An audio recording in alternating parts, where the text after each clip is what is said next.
नमस्कार केमन आছেন সবাই সৌভাগ্য প্রাপ্তি চ্যানেলে আপনাদের সকলকে আরো একবার অনেক অনেক স্বাগত। আজ আবারো চলেছি নতুন আরেকটা ভিডিও নিয়ে, যেখানে আমি আপনাদেরকে জানাবো যে আপনারা কি প্রচন্ডভাবে ঋণে জর্জরিত, কিভাবে সেই ঋণ থেকে আপনারা মুক্তি পাবেন। অনেক চেষ্টা করেও যদি ঋণ শোধ করতে না পারেন তাহলে এই উপায়টি করে দেখতে পারেন। ভিডিওটা শুরু করব তার আগে অবশ্যই বলে রাখি বন্ধুরা, আমার চ্যানেলটিকে লাইক করবেন, ভালো লাগলে বন্ধুদের সাথে শেয়ার করবেন। এই সংক্রান্ত কোনো জিজ্ঞাসা থাকলে অবশ্যই কমেন্ট বক্সে এসে জিজ্ঞেস করতে পারেন। সাবস্ক্রাইব করে বেল বাটনটা প্রেস করে রাখবেন, যাতে আমি যখনই নতুন কোনো ভিডিও দিই না কেন সেটা সরাসরি আপনার কাছে পৌঁছে যায়।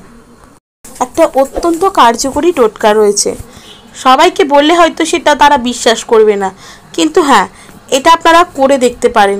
করলে হাতে নাতেই ফল পাবেন। হাজার চেষ্টা করেও যদি ঋণ থেকে মুক্তি না পেতে পারেন, গলা পর্যন্ত ঋণে ডুবে আছেন, বাড়ির সম্পদও বন্ধ রাখতে হয়েছে, কোনোভাবেই সেগুলি ছাড়াতেও পারছেন না, সকলেই মনে করে যে আপনি ঋণের খেলাপকারী, তাই নতুন করে ঋণ দিচ্ছে না, সংসার চালানো অসম্ভব হয়ে গেছে, বুঝতেই পারছেন না কিভাবে অর্থ সংস্থান করবেন, আর এই সমুদ্র প্রমাণ ঋণ শোধ করবেন কিভাবে।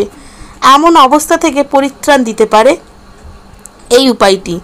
সেই উপায়ও বাস্তুশাস্ত্রের আছে, আলাদা করে আপনাকে কিছু করতে হবে না, মানতে হবে বাস্তুর এই উপায়টা।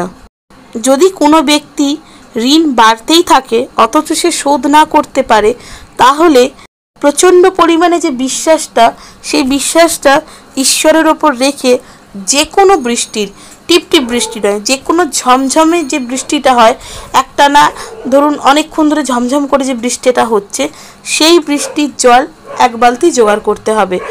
অবশ্যই বালতিটি কিন্তু পরিষ্কার পরিচ্ছন্ন হতে হবে, যাতে সেই বালতিটিকে আপনি ঘরের ভিতরে একটা জায়গায় রাখতে পারেন।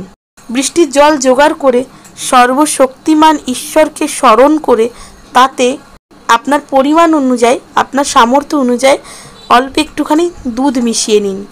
মেশানোর পরে প্রত্যেক দিন ওই দুধ মেশানো বৃষ্টির জলটা যে বালতিতে সংগ্রহ করে রেখেছেন, প্রত্যেক দিন সেই সর্বশক্তিমান ঈশ্বরকে স্মরণ করে স্নান করতে যাওয়ার সময় সেই বালতি থেকে অল্প একটুখানি জল নিন এবং সবার প্রথম সেই জলটি আপনার মাথা থেকে ঢালুন, দিয়ে স্নান করুন। তারপরে আপনার যে পরিষ্কার জলটি রয়েছে সেটি দিয়ে আপনি স্নান করতে পারেন। এইভাবে একটানা যদি আপনি এই জিনিসটা করতে পারেন, এই বৃষ্টির জলের সাথে দুধ মিশিয়ে স্নান করতে পারেন, বৃষ্টি তো প্রত্যেক দিন হয় না, বৃষ্টির জলটাকে সংগ্রহ করে রাখতেই হবে। ঋণকে শোধ করতে গেলে মনে বিশ্বাস রেখে সর্বশক্তিমান ঈশ্বরকে ডেকে আপনারা এই কাজটা করে দেখুন বন্ধুরা। আমি বলছি 100% রেজাল্ট পাবেন, হাতে নাতে রেজাল্ট পাবেন। আস্তে আস্তে যত সমুদ্র পরিমাণ ঋণই আপনার হোক না কেন, সে ঋণ আপনার শোধ হবেই। তো কেমন লাগলো বন্ধুরা আমার এই ভিডিওটা, অবশ্যই আমাকে কমেন্ট করে জানাবেন। সুস্থ থাকবেন, ভালো থাকবেন, দেখা হবে নতুন আরেকটা ভিডিওতে।